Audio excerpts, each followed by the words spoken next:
Hermanos, muy buenos días. Estamos reunidos otra vez para continuar contemplando esta bella narración que nos entrega San Lucas sobre los orígenes de nuestra preciosísima fe cristiana. En el nombre del Padre, y del Hijo, y del Espíritu Santo. Amén. Padre nuestro que estás en el cielo, santificado sea tu nombre. Venga a nosotros tu reino, hágase tu voluntad en la tierra como en el cielo. Danos hoy nuestro pan de cada día. Perdona nuestras ofensas, como también nosotros perdonamos a los que nos ofenden. No nos dejes caer en la tentación y líbranos del mal. Dios te salve María, llena eres de gracia, el Señor es contigo. Bendita eres entre todas las mujeres, y bendito es el fruto de tu vientre Jesús. Santa María, Madre de Dios, ruega por nosotros pecadores, ahora y en la hora de nuestra muerte. Amén. Oh Espíritu Santo, don de Dios y fuerza de lo alto, fuente de agua brotante de vida eterna, desciende y mora en nuestros corazones. Haznos verdaderos adoradores del Padre, condúcenos a la plenitud de la verdad y transfórmanos en testigos de Jesús para llevar su nombre hasta los confines de la tierra. Amén. Pues hermanos, vamos a dar inicio a la clase número 21 del curso Los Hechos de los Apóstoles. La clase anterior terminábamos viendo cómo San Pablo, una vez que se convirtió y estudiamos con profundidad el relato del libro de los Hechos de los Apóstoles, la propia versión que dio San Pablo sobre su conversión en la epístola a los Gálatas.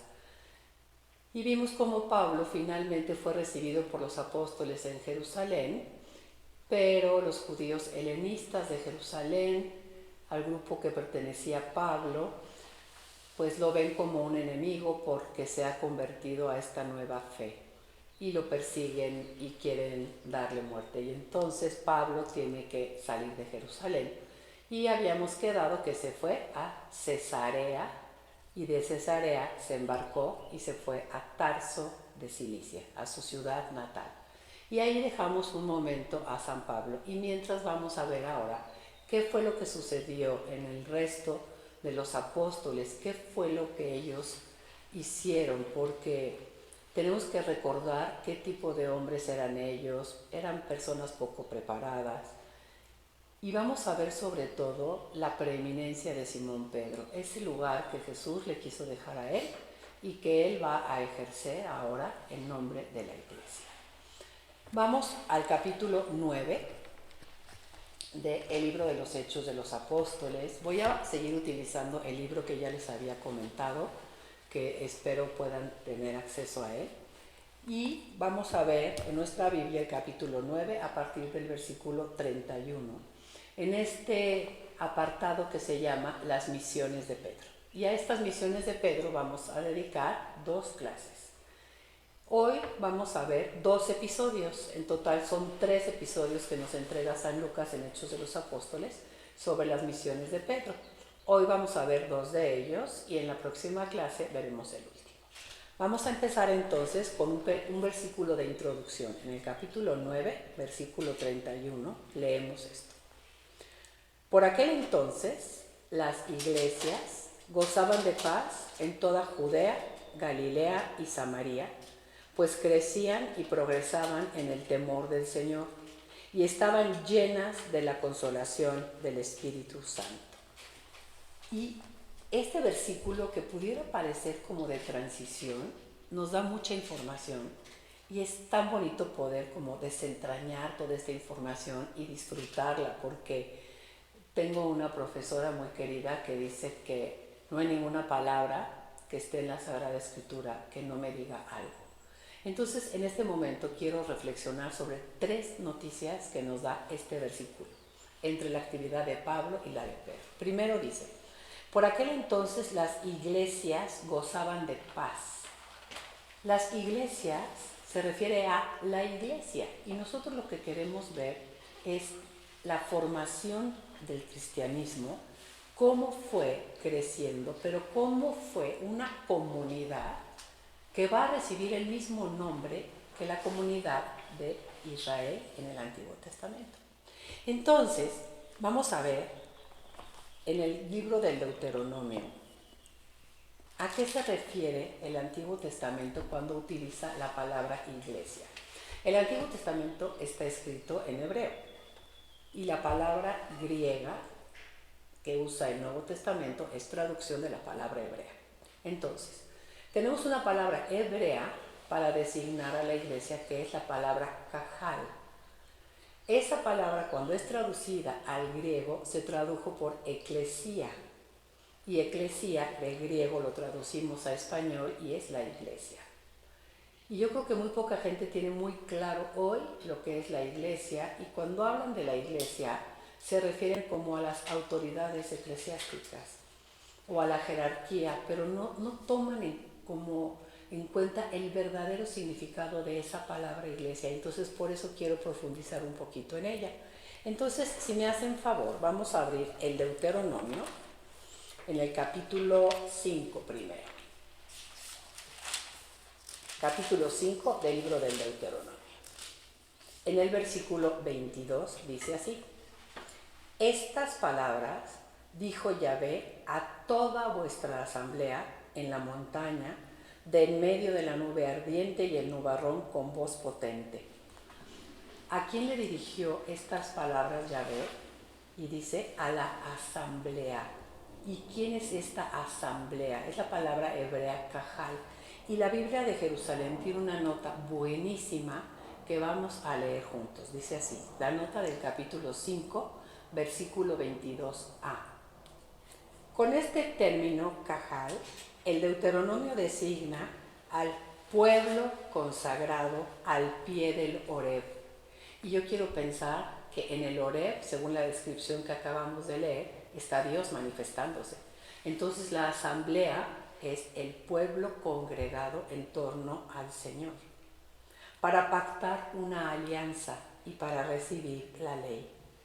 Es el tipo de asamblea cultural que constituye a Israel como pueblo de Yahvé, que constituye a nuestra iglesia como nuevo pueblo de Dios, nuestra presencia reunidos todos en torno al Señor para darle culto.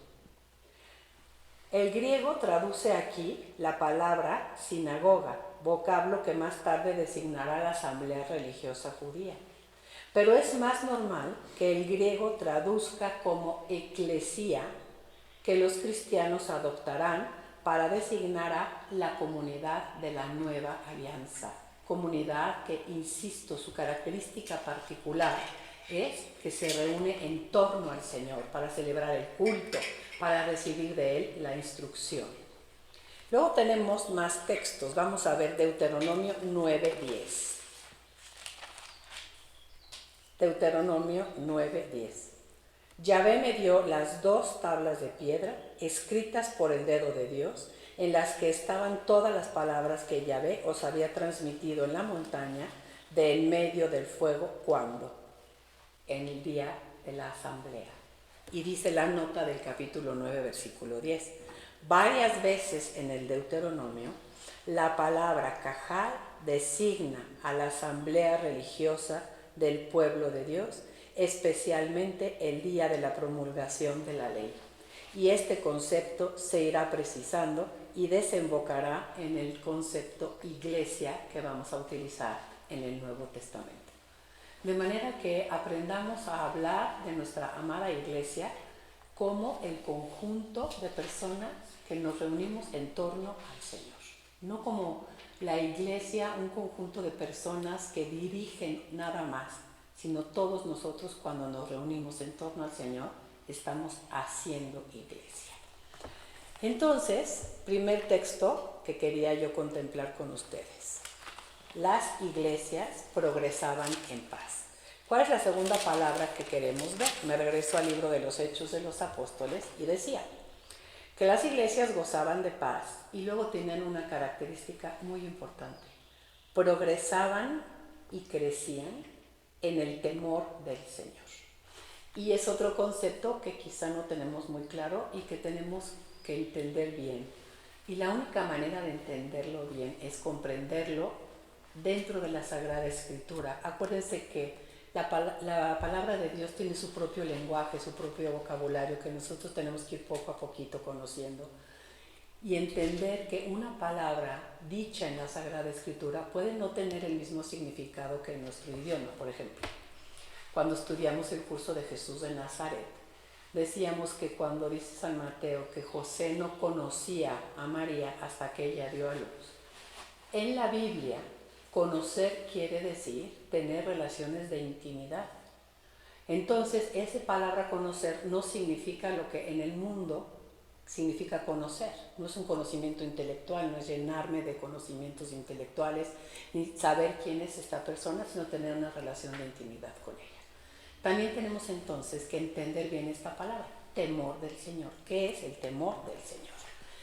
En una palabra sencilla es amar a Dios, respetarlo, tenerle un amor de obediencia en el cual yo quiera caminar por sus caminos, pero porque Él es Dios y porque yo entiendo que Él sabe mejor lo que es mejor para mí.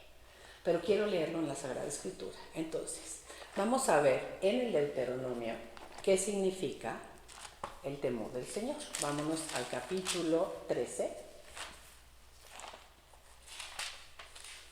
en el versículo 4. Deuteronomio 13, 4.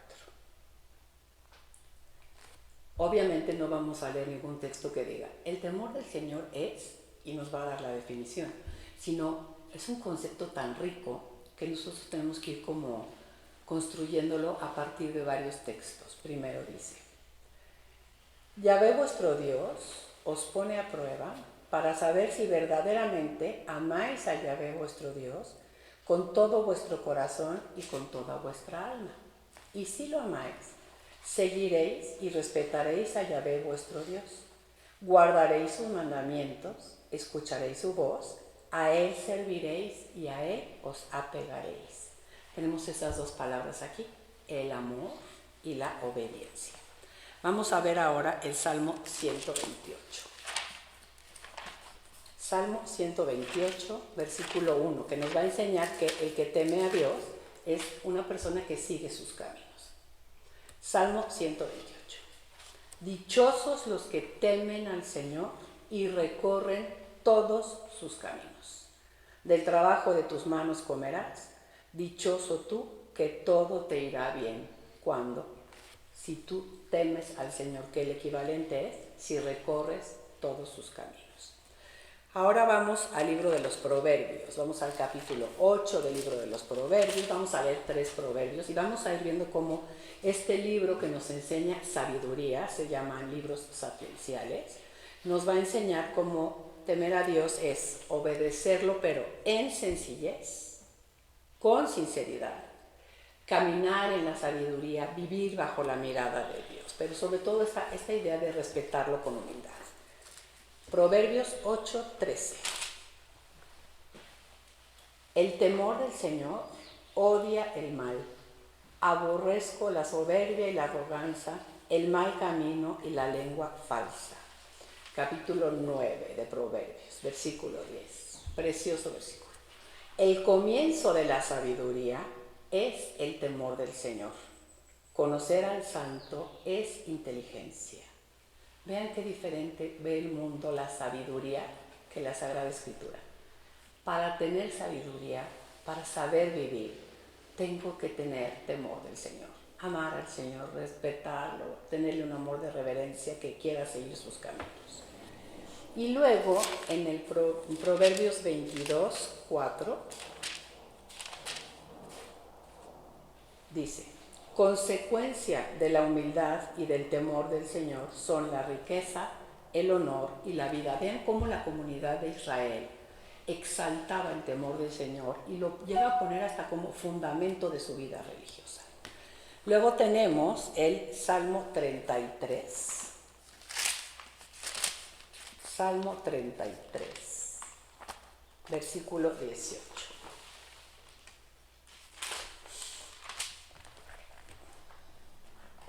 Dice así, los ojos de Yahvé sobre los que le temen, sobre los que esperan en su amor. Y este versículo es bien importante porque vean cómo no es obedece porque obedeces. No, nuestro Dios es un Dios de amor que no se quiere imponer, sino que quiere que lo conozcamos para que lo podamos amar y amándolo podamos seguir sus preceptos.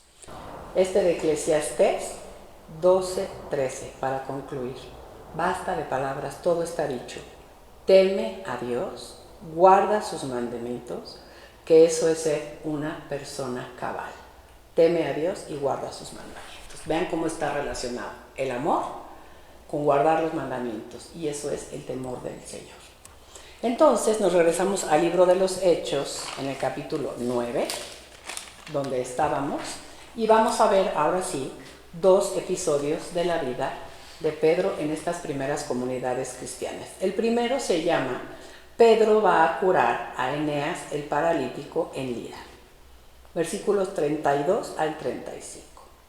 Pedro, que andaba recorriendo todos los lugares, bajó también a visitar a los santos que habitaban en Lida. Encontró ahí a un hombre llamado Eneas, un paralítico, que llevaba 8 años tendido en una camilla. Pedro le dijo: Eneas, Jesucristo te cura, levántate y arregla tu lecho. ¿Y qué es lo que tenemos que subrayar en este momento? Jesucristo te cura, no soy yo, Pedro, es Jesucristo el que te cura. Y al instante se levantó. Todos los habitantes de Lida y Sarón, al verle curado, se convirtieron al Señor. Entonces, vamos a ver cómo los apóstoles podemos decir que aprendieron bien de Jesús. Porque aunque Jesús no tenía que invocar a Dios porque Él era Dios, sin embargo, siempre que se acercaba al enfermo, decía una palabra, y esa palabra dicha por Jesús creaba una realidad, por ejemplo, una curación, ¿no? O cuando va a resucitar a Lázaro, una palabra de Jesús, Lázaro, sal fuera, es suficiente para crear una realidad. Lázaro volvió a la vida. Ahora Pedro va a hacer exactamente lo mismo. Dice: Eneas, Jesucristo te cura. Y yo tengo tal confianza, dice Pedro, que el nombre de Jesús es el que te cura, que te digo, levántate y anda, arregla tu camilla.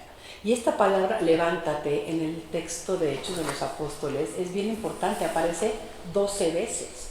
Como que Dios dice: yo no los quiero derrotados, yo no los quiero tirados, yo quiero una humanidad, quiero una cristiandad que se levante. Entonces, que quede muy claro a todos que no soy yo, Pedro, sino el nombre de Jesucristo, el que te cura.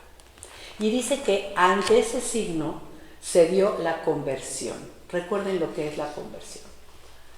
La conversión es volverse a Dios. Quizá a veces todos necesitamos de signos, como en este caso los habitantes de estas regiones. Pero convertirse es volverse a Dios. No quiere decir me cambio de una religión a otra, sino yo dentro de mi misma religión necesito muchas veces convertirme una y otra vez al Señor. Hago mi reflexión en la noche, le digo: Señor, ¿en qué resistí a tus inspiraciones? Señor, ¿qué no hice de acuerdo a lo que tú querías? Te pido que me perdones, pero sobre todo te pido que me ayudes para no seguirte resistiendo. Y quiero convertirme todos los días. Entonces, bien importante, la encomienda que Jesús les dijo a los apóstoles fue: vayan, prediquen y sanen a los enfermos. Pedro ahora ha sanado a Eneas el paralítico. Esta es la primera de las 3 episodios de la vida de Pedro en las comunidades que vamos a ver hoy. La segunda va a ser una resurrección. Ya en el Antiguo Testamento había profetas que en nombre de Dios habían podido devolver la vida a alguien. Y si Pedro va a ser un testigo calificado de Jesús, ahora Dios le va a conceder poder devolver a la vida a una mujer. Vamos a leer el capítulo 9 de los Hechos, versículo 36 en adelante. Había en Jope una discípula llamada Tabita, que quiere decir Dorcas. Era muy generosa, haciendo buenas obras y dando limosnas. Por aquellos días enfermó y murió. La lavaron y la pusieron en la estancia superior. Lida está cerca de Jope, y los discípulos, al enterarse que Pedro estaba ahí, enviaron 2 hombres con este ruego: no tardes en venir donde nosotros. Vean cómo se parece un poquito al caso de Lázaro, ya la persona ya falleció. Pedro partió inmediatamente con ellos. Así que llegó, le hicieron subir a la estancia superior y se le presentaron todas las viudas llorando y mostrando las túnicas y los mantos que Dorcas hacía mientras estuvo con ellas. Pedro hizo salir a todos, un detalle también muy clásico de Jesús. Se puso de rodillas y oró. Después se volvió hacia el cadáver y dijo: Tabitá, levántate. Ella abrió sus ojos y al ver a Pedro se incorporó. Pedro le dio la mano y la levantó. Luego llamó a los santos y a las viudas y se la presentó viva. Cuando el suceso se divulgó por Jope, muchos creyeron en el Señor. Pedro permaneció en Jope bastante tiempo en casa de un curtidor llamado Simón. Entonces, ¿qué vamos a destacar de este relato? Primero, Pedro recorre las iglesias, como nos había dicho en el relato de Eneas, y ahora llega a una localidad llamada Jope, y ha muerto una mujer que se llama Tabitá. Pedro hace salir a todos, como en el caso de Jesús. ¿Y por qué Pedro hace como esta insistencia a Lucas? Oró y entonces le pide a Dios que le ayude a conceder la vida a esta chiquita. Porque la vida es de Dios. Y solamente el que puede dar la vida es Dios. Él es el dador de vida, ¿no? Tenemos todo el Antiguo Testamento que nos habla de Dios, que es el dador de la vida. Entonces vamos a leer algunos textos. Unos ya los conocen, otros no serán tan conocidos, pero que nos quede muy claro por qué yo no puedo tomar la vida de alguien, por qué yo no puedo tomar mi propia vida. Y la Escritura es muy clara. Vamos a leer Génesis capítulo 2 primero, versículo 7. Yahvé Dios modeló al hombre con el polvo del suelo e insufló en sus narices aliento de vida. Y solo cuando Dios hizo eso, resultó el hombre un ser viviente. De Dios que modela su parte material y Dios que le da la parte espiritual, resulta el hombre un ser viviente. Luego en el Deuteronomio, capítulo 32, versículo 39. 32, 39. Dice así: Ved ahora que yo soy yo, y que no hay otro Dios junto a mí. Yo hago morir y hago vivir. Esta es la noción que tiene la Biblia. El único que hace vivir y que hace morir es Dios. El texto de Ezequiel 16 es un texto que me gusta mucho. El contexto hay que conocerlo bien, pero hay como que Dios le está diciendo a su pueblo, comparándolo con una persona que acaba de nacer, pero a la que nadie le dio importancia. Dice el texto: y te dejaron ahí tirada, y te dejaron revolcándote en tu sangre. Pero el texto, lo que dice Dios, es lo que debemos de pedirle para nosotros. Vean este capítulo. Ezequiel 16. Les voy a leer desde el versículo 4. Cuando naciste, el día en que viniste al mundo, no te cortaron el cordón, no te lavaron con agua para limpiarte, no te frotaron con sal, ni te envolvieron en pañales. Nadie se fijó en ti, ni se apiadó compasivo para brindarte alguno de estos menesteres. El día en que viniste al mundo, quedaste expuesta en pleno campo, porque dabas repugnancia. Pero oigan esta palabra: yo pasé junto a ti y te vi agitándote en tu sangre. Y te dije al verte llena de sangre: vive. Y te hice crecer como la hierba de los campos. Ay, no me digan que no es una belleza de texto. Después vámonos a Job, el libro de Job, en el capítulo 33, en el versículo 4. Job 33, 4. Dice Job: Para Dios, voy a leer el 6 y el 4, están en este orden en la Biblia. Para Dios soy como tú, formado también de arcilla, pues me hizo el soplo de Dios y Shaddai me alentó vida. ¿Quién es el único que da la vida? Dios. Ahora vámonos al libro de Nehemías. Aquí tengo extras, Nehemías. Capítulo 9, versículo 6. Tú, Yahvé, el único, tú hiciste los cielos, el cielo de los cielos y todo su ejército estelar, la tierra y todo cuanto abarca, los mares y todo cuanto encierran. Tú animas, tú les das el alma, todas estas cosas, y el ejército del cielo se posterna ante ti. Y por último vamos a leer el libro de los Hechos en el capítulo 17, en el versículo 25. Hechos 17, 25. Dice así. Voy a leer desde el versículo 24 para que entremos en el contexto. El Dios que hizo el mundo y todo lo que hay en él, que es Señor del cielo y de la tierra, no habita en santuarios fabricados por mano de hombres, ni es servido por manos humanas, como si de algo estuviera necesitado Él, que a todos da la vida, el aliento y demás cosas. Entonces veamos cómo los apóstoles han comprendido muy bien esta enseñanza y le atribuyen la sanación de la salud, la vida de un cadáver, a la acción poderosa de ese Jesús en el que ellos han ido como creciendo en comprensión.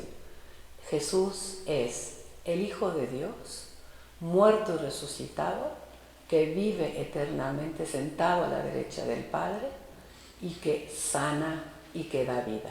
Ese, mis hermanos, ese es el Dios en el que creemos. Vamos a hacer una oración final. Jesús, creo que tú eres el Hijo de Dios, Dios. Tú eres el Señor de la vida. Hoy quiero darte gracias por ese grande don que me has regalado y que pocas veces recuerdo agradecerte.